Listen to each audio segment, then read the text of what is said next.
Assalamualaikum warahmatullahi wabarakatuh. Saya Rana Juliani dari Fakultas Hukum semester 3. Di sini saya akan mereview jurnal ketiga, yaitu tentang perkembangan tindak pidana pencurian di Indonesia yang disusun oleh Rian Prayudi Saputra dari Fakultas Hukum Universitas Pahlawan Tuanku Tambusai. Tindak pidana secara sederhana dapat dikatakan sebagai perbuatan yang pelakunya seharusnya dapat dipidana.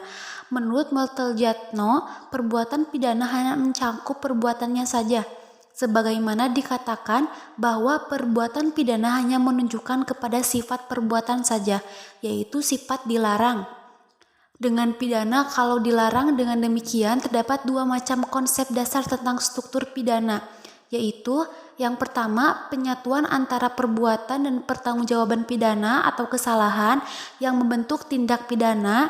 Yang kedua, konsep pemisahan pidana atau kesalahan yang kedudukannya merupakan syarat-syarat untuk dapat dipidananya pelaku.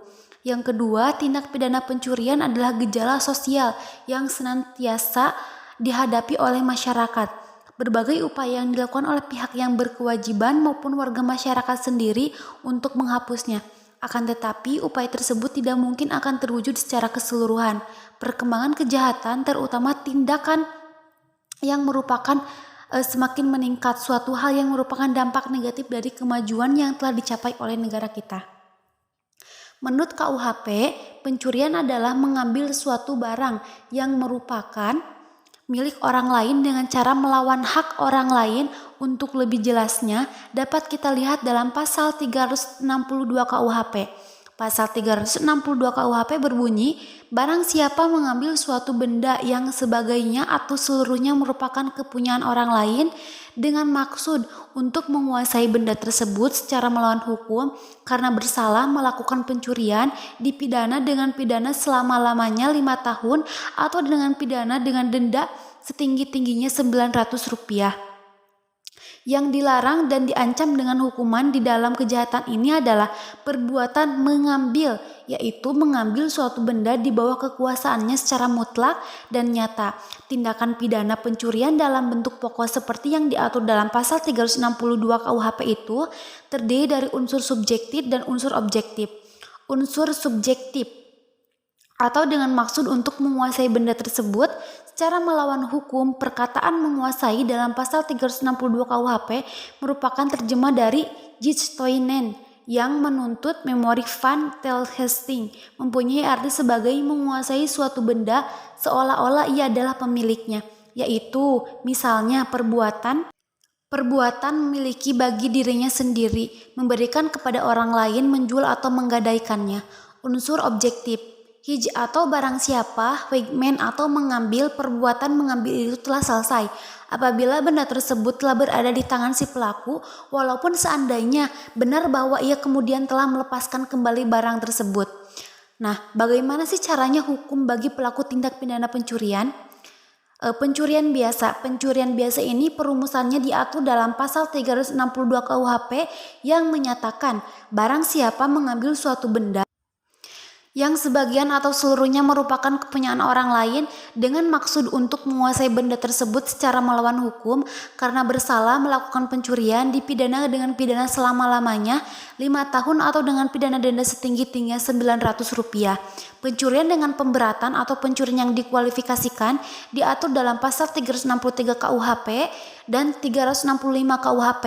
Oleh karena pencurian yang dikualifikasikan tersebut merupakan pencurian yang dilakukan dengan cara-cara tertentu dan dalam keadaan tertentu yang bersifat memberatkan, maka pembuktian terhadap unsur-unsur tindak pidana pencurian dengan pemberatan harus diawali dengan pembuktian pencurian dalam bentuk pokoknya.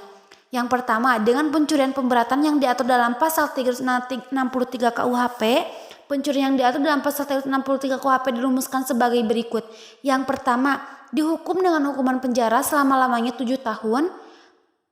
Seperti pencurian ternak, pencurian yang dilakukan pada waktu terjadi kebakaran, peledakan, bahaya banjir, gempa bumi atau gempa laut, peletusan gunung berapi, kapal karam, kapal terdampar, kecelakaan kereta api. Yang kedua, pencurian yang dilakukan oleh 2 atau lebih dari orang secara bersamaan. Yang ketiga, pencurian pada waktu malam hari yang dilakukan di dalam suatu tempat kediaman atau di atas suatu pekarangan tertutup yang di atasnya berdiri sebuah tempat kediaman atau oleh orang yang berada di situ tanpa mengetahui atau tanpa izin dari orang yang berhak. Yang keempat, pencurian di mana orang yang bersalah telah mengusahakan jalan masuk ke tempat kejahatan atau untuk mencapai benda yang hendak diambilnya itu dengan jalan pembongkaran, pengusahaan atau pemanjatan dengan mempergunakan. Nah, dampak dari tindak pidana pencurian ini antara lain adalah yang pertama, mengalami kegelisahan batin pelaku pencurian akan merasakan perasaan bersalah dan takut perbuatannya terbongkar. Yang kedua, mendapatkan hukuman apabila tertangkap. Seorang pencuri akan mendapatkan hukuman sesuai dengan undang-undang yang berlaku. Yang kedua, mencemarkan nama baik sendiri. Nama baik pelaku tindak pidana pencurian akan tercemar di mata masyarakat. Yang ketiga, merasa keimanan atau seorang yang mencuri telah rusak imannya. Dan dampak terhadap korban tindak pidana pencurian adalah yang pertama menimbulkan kerugian, yang kedua menimbulkan ketakutan korban dan masyarakat merasa ketakutan karena mereka merasa harta bendanya terancam. Sekian dari saya. Wassalamualaikum warahmatullahi wabarakatuh.